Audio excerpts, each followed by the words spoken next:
नमस्कार मित्रांनो, video skip न करता शेवटपर्यंत नक्की बघा। या व्हिडिओमध्ये माझ्या सर्वसामान्यांसाठी काही महत्त्वाची माहिती आहे। जे स्वतः रेंटच्या घरांमध्ये राहतात त्यांच्यासाठी खूप खास महत्त्वाची माहिती आहे।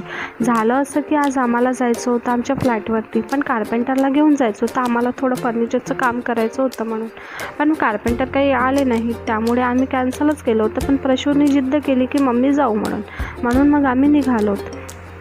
कसं असतं ना, सर्वांना स्वतःच्या हक्काच्या घरासारखा आनंद तर दुसरा कुठलाच नसतो।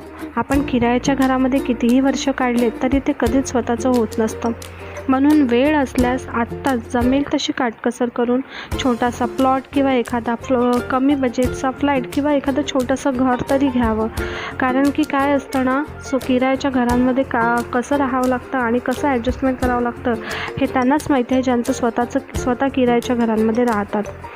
आणि आता गव्हर्नमेंटने पण काही स्कीम काढलेल्या आहेत, पण पूर्ण चौकशी करूनच कधीही घर खरेदी करावं। गव्हर्नमेंटची स्कीमची लालच देऊनच बिल्डर आपल्याला फ्लॅट किंवा घर सेल करतात आणि जमेल तर रेडी पोझिशन प्रॉपर्टीज घ्यावी। आम्ही 3 वर्ष होऊन गेले ती प्रॉपर्टी घेऊन, पण पोझिशनला अजून वेळच आहे आणि आता हक्काचं घरी जायची ओढ पण जास्त वाढत जात आहे।